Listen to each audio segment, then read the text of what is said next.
Joining me today are two of my colleagues from the GAA, Kathrine Nasteva and David Stead. Hi, everyone. My name is Kathrine Nasteva. I am a founding member of the Global Advisory Alliance, and I've been an independent consultant for the past decade.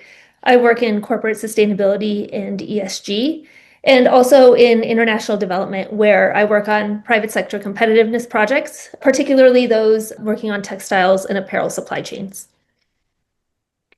David. Hi, I'm also a founding advisor of the GAA, and I'm a board advisor. So there's sort of two parts to that. First, as a non-exec director on a couple of commercial boards, and secondly, as a consultant. And a bit like Kathrine, I have a focus. My focus areas tend to be knowledge-based businesses, so professional service firms, SMEs, and so on. And I take a particularly strong interest in responsible business and ESG, sustainability, and so on, so that a lot of my work is around helping organizations not just to be successful, but also to do good while they're being successful.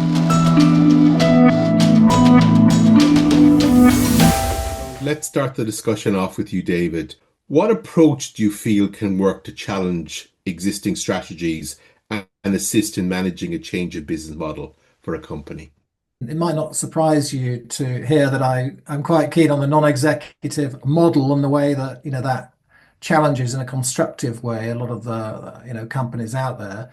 The great thing about being a non-exec is that you're independent and you're paid to come along and challenge the status quo, to ask the right questions, and perhaps to introduce different ways of thinking or different stimuli from, experiences from elsewhere that you can bring to the table. So I think those kinds of external prompts from non-execs are great, but also I think, maybe more data driven. So, regular feedback from customers, whether it's customer service or whether it's the quality of the product, whatever it might be, but regular feedback that's built into that way of thinking top down, but also from the staff, and making sure it's an open kind of environment where staff feel they can contribute to what's successful and what isn't. So I think all of these things, provide prompts, or should do, to, enlightened leaders to make sure that, they're not just set in stone with their strategy and their approach, but they're, continuously thinking about moving with the market and with the feedback they're getting. Kathrine, if we change the focus now and we're in a company and we've produced a strategy, but now we need to make it work, how do you feel companies should try to balance strategy with their operations?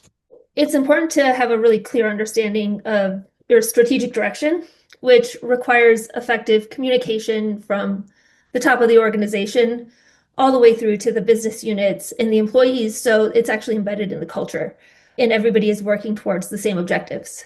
Implementation of a strategy can get really messy when teams are siloed and they're each responding to sometimes conflicting sets of metrics and targets, or they're driving towards competing objectives. I see a lot of this in the work that I do in ESG and sustainability. There are clear operational efficiencies that will yield short-term benefits for companies.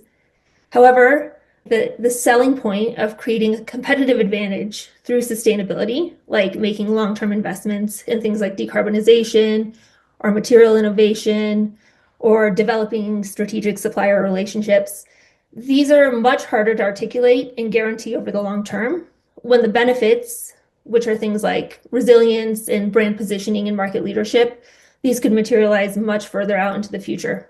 At the end of the day, operational focus is actually downstream of a good strategy, because a successful strategy is a really clear set of choices that are going to define what the firm is going to do. But most importantly, it's going to tell you what you're not going to do. Just picking up on one of the things Kathrine said there, is talking about how you effectively measure and manage operational activity. I see it quite simply. I suppose that operations is sort of business as usual, and it's the use of resources, whereas strategy, I guess, is more about investment in the future, laying the path for operations. So whereas operations is more about the efficiency, as Kathrine says, strategy, I think, is much more about insight and challenging current thinking. So, and as Kathrine says, it's the way that the two work together in terms of getting the right balance, but both are absolutely required. The problem is that strategy tends to get nudged out, doesn't it? Because everybody says they're too busy, right? And then strategy occasions are meant to be a day or longer, get squeezed down and very soon turn into a kind of review of operations. So I think that's the thing to look out for, seeing the two as separate, but bringing them together in the right way, in a robust way. In terms of measuring, managing, I was reading, I think it was a McKinsey report. It said that large firms now look at over 100 ESG KPIs on average, right? So 100 ESG KPIs on average that they're looking at. And the adage is, isn't it, that you can't manage what you can't measure. Maybe a better question is, are we measuring the right things? Because if we're not measuring the right things, then we're managing the wrong things, right? Doesn't sound like a very good strategic approach.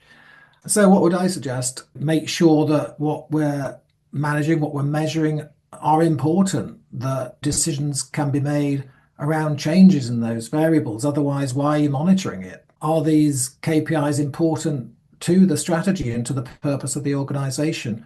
Or are they just like legacy items or just, standard items that are like a shopping list that you think you should be looking at?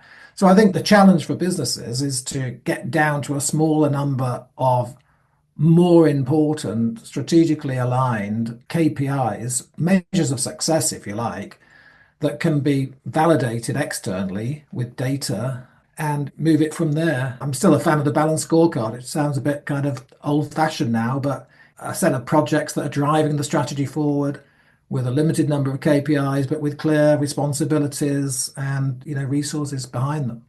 And Kathrine, your work with your clients, how do you find the whole measurement piece comes across? What's your experience? It's absolutely critical to, of course, measure your standard metrics, revenue growth and profitability, and things that are directly related to the success of your business moving forward. However, these metrics do provide a view of your past performance, and that can't always indicate your future potential. You almost have to to be really strategic, you also have to almost adopt more of a foresight approach. And you have to be able to explore plausible future scenarios, because in a dynamic environment, your current or past success can be entirely uncorrelated with your future success. And so it's really difficult to think this way. It's not always an intuitive way to think about the world, but there's always going to be inherent uncertainty while planning.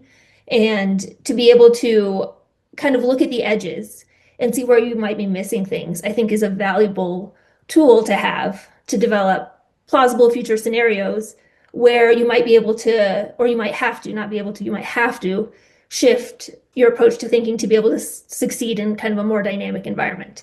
I think also, stepping back a little bit, it's important to remember that a strategy isn't necessarily a plan, but it's rather a framework or a guide. It's kind of like the what and the why for decision making. And a strategy should allow you to pivot as situations change. While a business plan may no longer be relevant to a particular situation, a strategic framework should still allow you to make decisions towards a more common direction.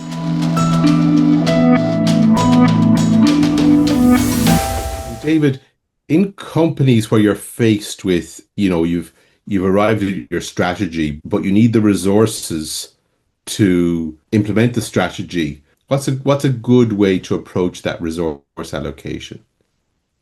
I guess the standard kind of top-down ways, aren't there, where the leaders of the business get around the table and they argue each other's case about what needs to be done and so on. There's definitely some benefit in that. But I remember implementing a more radical approach at a bank I was in, which was to say that each of the different departments had to bid for resources. So they all had to come along and pitch to the leadership. It was all over like 1 or 2 days. And it got off to a tricky start because they hated the thought of doing that, not surprisingly. But at the end of it, I had people coming up to me who were totally against it in the beginning and saying, I really enjoyed that because I feel like I've got more profile for my part of the business that I've never had before. And I've been given a bit of airtime. So I think, there must be something in that, mustn't there, which is a bit more inclusive, where you get different parts of the business coming along and reminding the leadership of what they're brilliant at and what's working and what they need in terms of resources to do even better. I guess the only caveat is to make sure that those things are then aligned to the strategic direction that's been laid down for the organization and that they're true to the purpose. But I like the idea of making it a bit more competitive in a very kind of open and constructive way. If you're a smaller business, do you have advantages in order to undergoing change, or is it harder to do it in a small business? Yeah, I mean, it's funny, you kind of think that if it isn't easier to change as a smaller business, then why are you a smaller business? Because, you're losing one of the biggest advantages, which is that agility, isn't it? It's that, as a smaller business, you should be closer to the customer, you should be closer to your employees. You should be more sensitive, I think, to your stakeholders and to the market and be able to move more quickly with them. And if you can't do that as a smaller business, then I think you are losing that advantage of size. We all have seen many situations where, for example, larger organizations have acquired these fantastic smaller agile businesses and destroyed them in terms of destroyed their value over a relatively short period of time, having promised not to do so, of course. They then, whether they know it or not, gradually take apart all that's good about that business, whether, the culture, the innovation, the agility to make faster decisions. And all of a sudden it's merged into this big kind of monolithic whole that destroys the whole, purpose of that smaller company in the first place. So I think, the plea to SMEs out there from me is, stay agile, stay close to your customers, be inclusive with your employees and listen to them, get their feedback, and the same with all stakeholders. So I think they have huge advantages, but they do need to make the most of that and not kind of rest on their laurels, but understand that size, whether it's an optimal size or not, which is more difficult to identify, should be an advantage over their bigger rivals. Catherine, anything to add on that question? There is an obsession with growth. Perfect examples of this are the startups that were part of the direct-to-consumer, the DTC boom about a decade ago.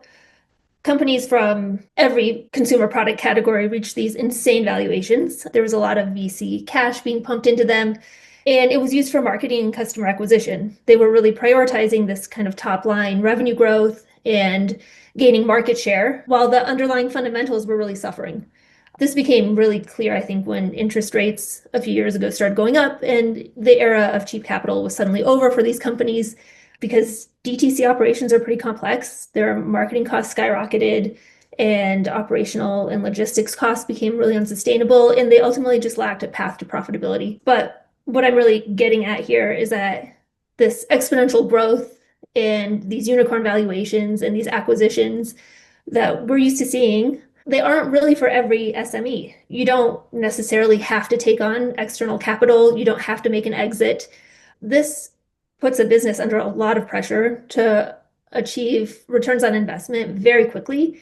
And that ultimately dilutes the original vision, the value proposition, and like David said, the advantages that SMEs actually have and what makes an SME actually really special, what the founders were really going for. Yeah, I'd agree in that, growth is not necessarily good. And there is this kind of growth obsession, and it's not bad either, but the question is, what is good growth? What is high quality growth? What's sustainable growth? And if that growth is exhausting the employees for whatever reason, and everybody starts to leave and they're losing their talented people, that can't be good growth. Or if it's, the growth is destroying the planet at the same time, then that can't be good growth either, because, that's also a huge risk probably to the company anyway, never mind taking the point that it's the right thing to do to be responsible. So I think that there's probably not enough discussion at leadership level about growth and what is quality growth and what is sustainable growth. And so I agree with Catherine that it shouldn't be just a case of going for more and more turnover every single year, but thinking through, how do we manage quality? How do we deepen what makes us successful so far and not put those under risk by maybe diluting them and moving off into different markets and all kinds. We've all seen so many examples, haven't we, of organizations that grow too quickly, whether it's airlines, adding too many routes that they can cope with, or whether it's smaller businesses expanding much quicker than their systems can cope with, and then therefore the customer suffers and the quality suffers. Whether it's a restaurant, being taken over by or invested in by a private equity firm, and suddenly it's all about these different KPIs, which means that they expand too quickly. And, again, the quality goes and the talent goes. And, instead of having a sustainable success story, a lot of them unfortunately fall by the wayside.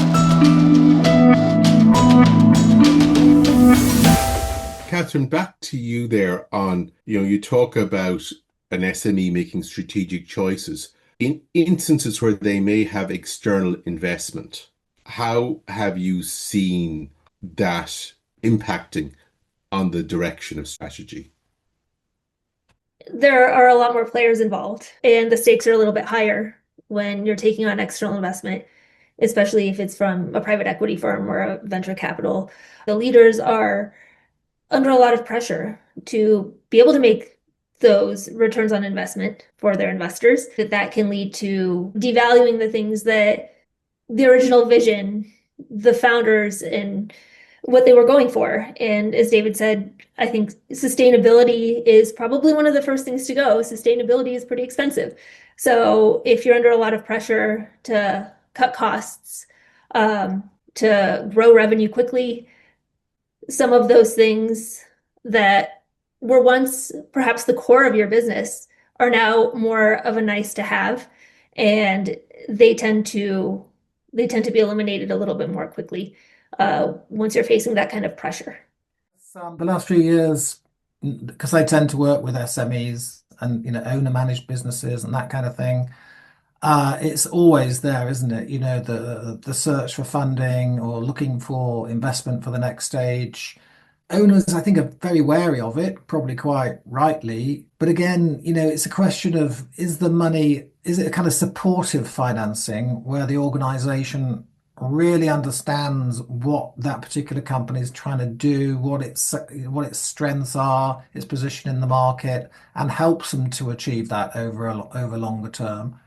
Or, is it really money that's just looking for a quick exit and therefore just huge pressure, regardless of the costs to the people, to the environment, to society, of wanting to get the maximum return, as Kathrine said. So I think there should definitely be a lot of focus on who is providing the money, what is expected.